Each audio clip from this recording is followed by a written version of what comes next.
was, you know, the grim. I had this image of like someone like Super Mario Brother, like a young Super Mario Brother, like a bushy mustache and curly hair. I don't know, it just popped into my head. But I like that I can still remember that image because it is so opposite of what he actually is.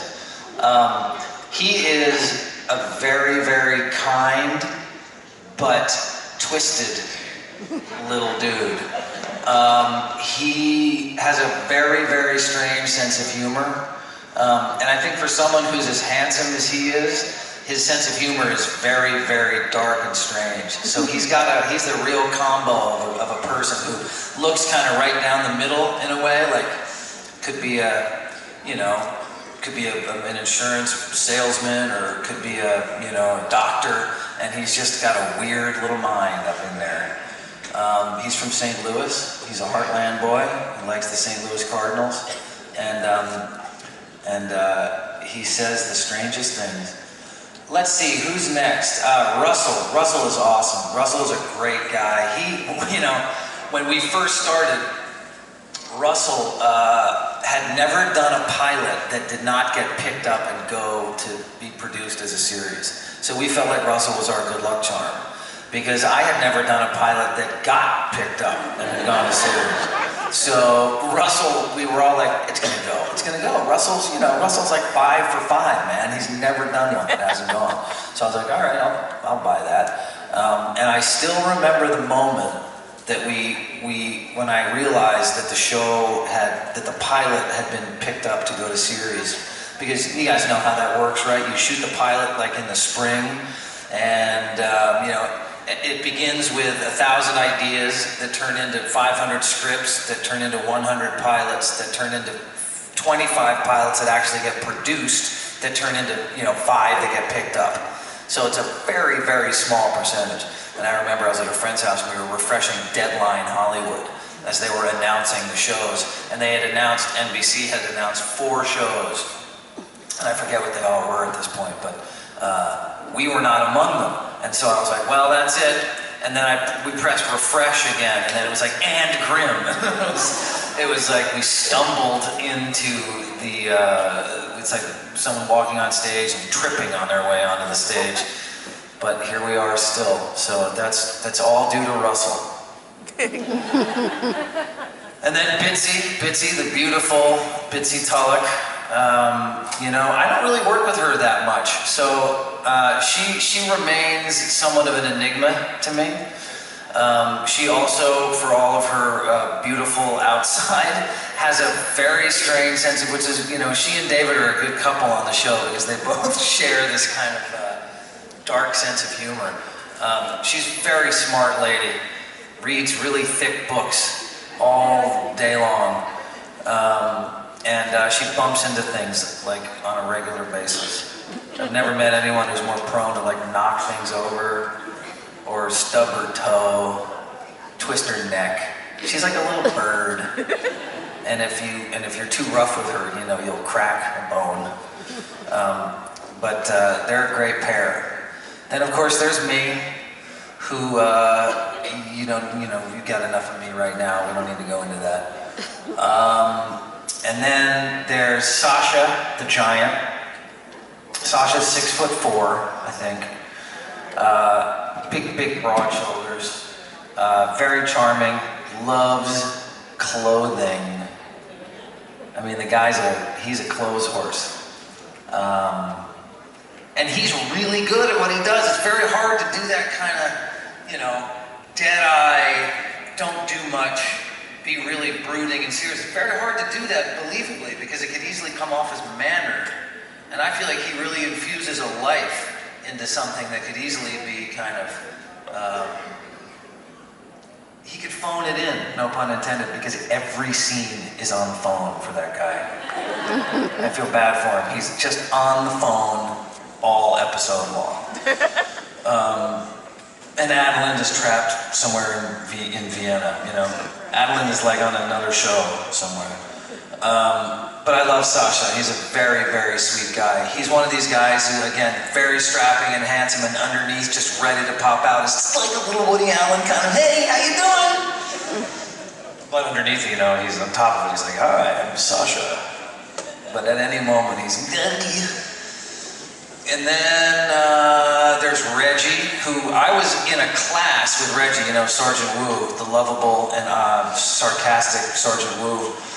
Reggie and I had the same acting coach, and still do, who is 75 years old. He's been teaching for 50 years.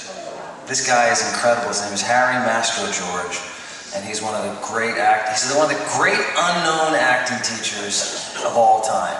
He doesn't advertise, he's only word of mouth, and he is the real deal. He's not like Mr. Fix-It. He's like, you want to do this? This is what it's about. And Reggie and I were doing a scene from a play called Becket about, you know, Henry II and the Archbishop of Canterbury. And we both got the job at the same time, and here we are in this little black box in Hollywood doing this obscure history play, and that was fun. Harry was very proud. He was like the proud grandfather. Rosalie, I mean, come on. Bree is, she's a dream. I'm so lucky that she is the one that got the job to be the quote-unquote love interest. Because when you hear that, you're like, oh, geez, who's it going to be? What are they going to do? What are they going to throw at me? I hope I like this person, you know? And the chemistry was totally there. And she's a really, really good person. She's down to earth, soulful. She got 2 kids. She's a real woman who's not, she's not a Hollywood type. She's not vain, and she's a joy to work with. So Bree is a big thumbs up. I want to say to you, you can convey to her, that comes through to us. We can see that. Yeah, I will tell her that. It's really beautiful to see it. Thank you. Thank you very much. That's a great question. Thanks. You got me moving here. Thank you. There's the new Grimm, also awesome. Jacqueline Taboni, she's great. Yeah, she's pretty cool. Hello. Hi there. I was curious, by the way, thank you for doing this. In case. Thank you guys. You've all been so polite and lovely and saying thank you. I mean, it's just, you guys have been great. I've had a great time, so thank you guys. You guys make this happen. I just pop in, hang out for a minute, but you guys make it happen, so bless you. Thanks. I was curious about your favorite actors / TV shows, because I know you get inspired and you think in your head who you want to see yourself as. Curious as Great question. Also, I was talking about this last night to some folks that, to me, I'm not necessarily a sci-fi fantasy person, but what I am is someone who is very, very interested in a world that is like highly specific and very well drawn, like Deadwood, for example. I don't know if anybody's watched Deadwood. That is a world where you feel like you kind of know what it's like to have been, you know, in North Dakota, or was it South? I think it's South Dakota actually, in the late 19th century. I mean, it's incredibly deep, and the stories are kind of rich, and the characters are all very two-sided, like we all are in life.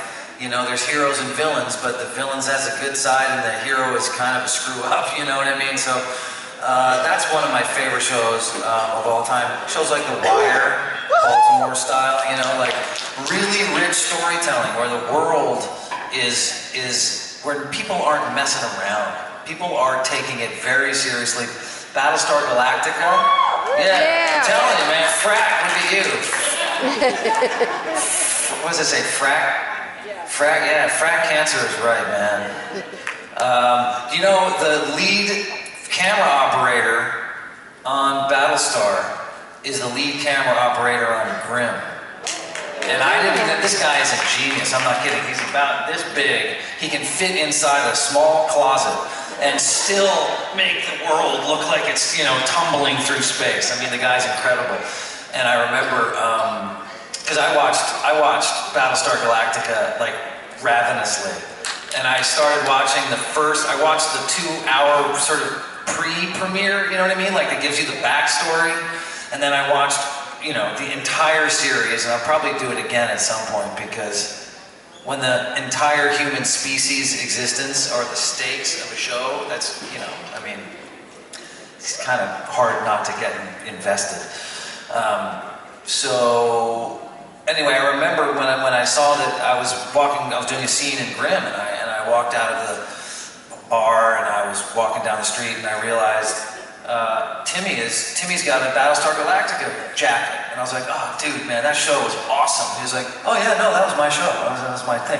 He's from Western Canada, So I said, oh, yeah, okay. Hi, how you doing? Yeah, okay. And he's like, oh, yeah, no, that was my show. And I was like, what are you talking about? I was like, hey, I was the lead operator on that show, man. That whole show, that look was all mine. And then I thought back, and I was like, you know what? I can see that, having worked with him. Because he likes to move the camera around and do this and all this stuff. And I'm like, oh, yeah, right, that's you. So that was very exciting to see that I was working with someone who had been the lead operator on one of my, top 5 favorite shows. But long story short, it's about total commitment to the story. And if you feel like you're watching something where the actors are kind of like half doing it, or the set doesn't look really good, anything that takes you out of the story is a bummer. Yeah, right. And so, to me, if you can sit, especially being in the business, and for you guys being really dedicated story watchers, we share, the commitment to, if it doesn't work, we'll see it. If something doesn't work, we'll see it. That is something that the people who are in the business and the people who are really, really, committed fans, that's where we meet, I think. We meet where you can't BS us. There's a lot of people in the middle who don't really care what they're watching, they're not invested in it. You can BS them, but you can't BS you guys, and you can't BS the people who are making it.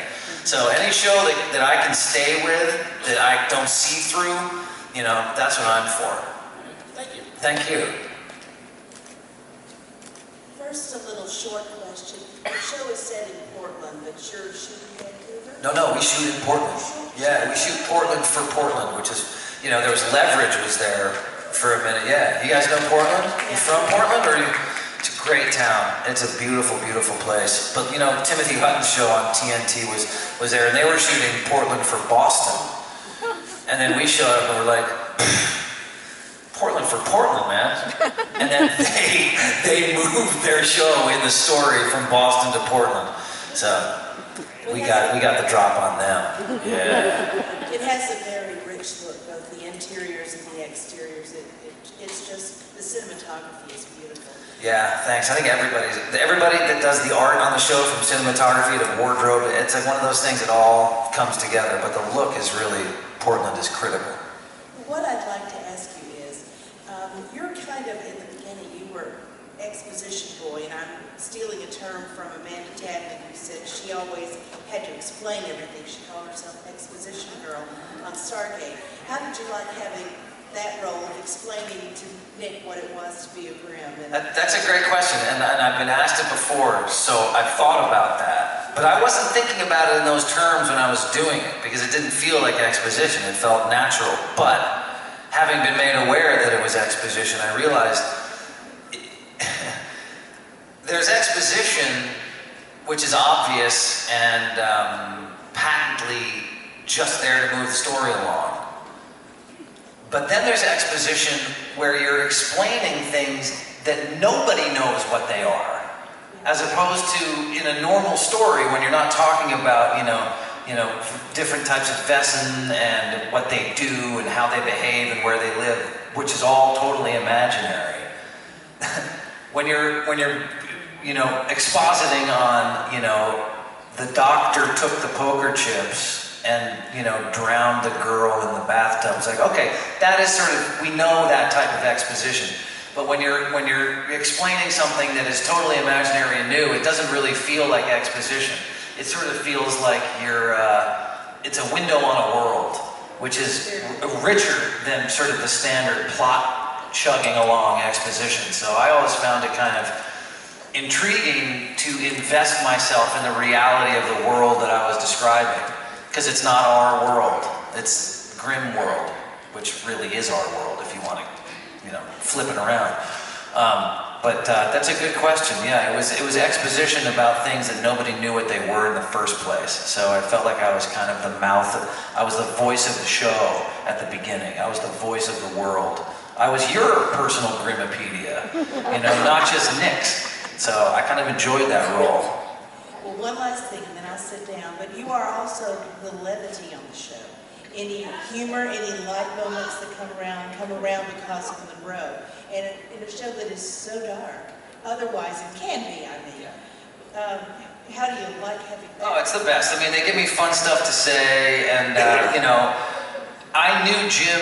The two head writers are Jim and David. David Greenwald was on Buffy for many, many years, and was a head writer and had a lot to do with the look and the sound of that show.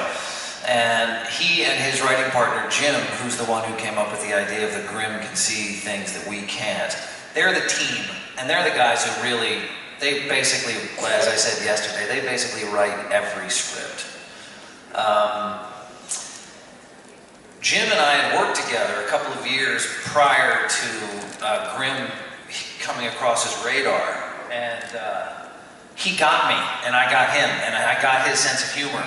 And so when he was writing Monroe, he was thinking of me. At a certain point, I kind of popped into his head. He didn't write it for me per se, but they have said to me, when we thought of you, we realized you were really our first choice. There was really no one else that we could think of doing it.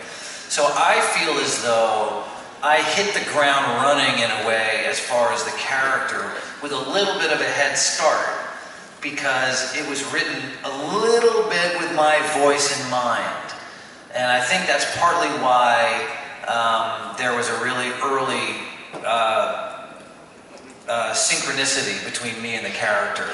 Because it didn't take as long for the writers to figure out how to, it takes a minute, for them to figure out who the actors are to write their voice. And my voice was kind of in there from the beginning, because I knew Jim and Jim knew me. So I got a little bit of a head start. Great, thank you. Thank you. This is the